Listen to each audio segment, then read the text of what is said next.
na nga maganda at talagang wala nang kadigni-dignidad itong si Carlos Yulo bilang 2 times gold medalist. Although marami pa rin talaga ang humahanga sa kanya dahil effort niya ito at dapat lang siyang kilanlin bilang siya ay sobrang nagbigay ng karangalan dito sa bansa. Pero ang pinaggagawa nila ng kanyang girlfriend ay hindi na nga nakakatuwa. Katulad na lamang nito na inedit ang photo nitong si Carlos Yulo kung saan nilagyan siya ng palda.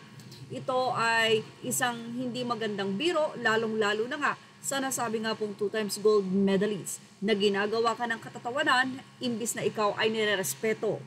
Sabi nga natin, hatiman, may team na sila ay sinusuportahan, may team na hindi, pero mas maganda pa rin kung sa 100% ay 90% ang respeto na ibinibigay sa'yo, lalong-lalo na ng mga kababayan mo. Samantala, ipinatunayan naman ng girlfriend ni Carlos Yulo na si Chloe na may mga issue talaga siya sa mga magulang.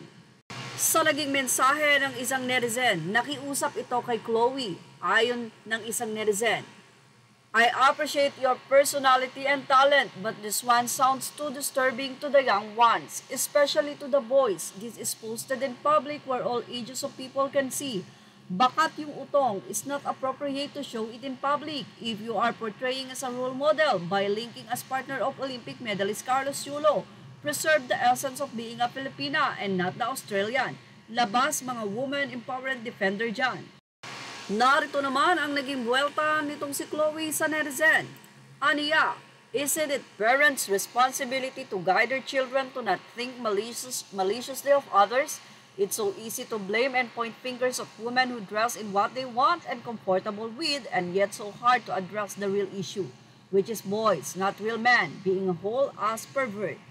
At this time, mukhang hindi nagustuhan ng mga anonymous commentator mula sa Fashion Police ang sinabing ito ni Chloe. Anila halatang giniginaw si Madam Chloe kasi hahaha, chipi-pipi itong Chloe na to. Mula naman sa isang netizen, Aniya, siya pa talagang nagsabi niyan, sino pa maniniwala sa girl lalo na ite? Napaka-backward ng mga Pinoys, dami na fashion houses celebrating the human form, be it male or female. Also mga explorative clothing for male and female wearing vice versa attire.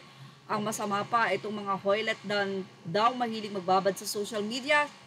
Say naman ng isa, I hope these two would stop posting in SOCMED muna. Pansin ko that the more they flaunt, post, and speak up through interviews, the more negative their images become. If I were that rich already with all those properties and such, tamang chill na lang ako sa life. Yan talaga pinakagusto ni girl, yung pinapansin. Say naman ng isang netizen, dapat ba talaga lahat sunod sa anong uso? Yes, D, let's make CSG the role model for all Pinays in the world. Say naman ng isa na hindi ko alam kung nagmumoke ba ito o talagang seryoso siya. Bakit kasi kailangan ipakita ang bakat? Just to make papansin and gustong mabastos, trashy talaga ang babaeng to sa lahat ng bagay. At yan ang ating Showbiz Love update. Images are all credit to the rightful owners. Thank you for watching Showbiz Love.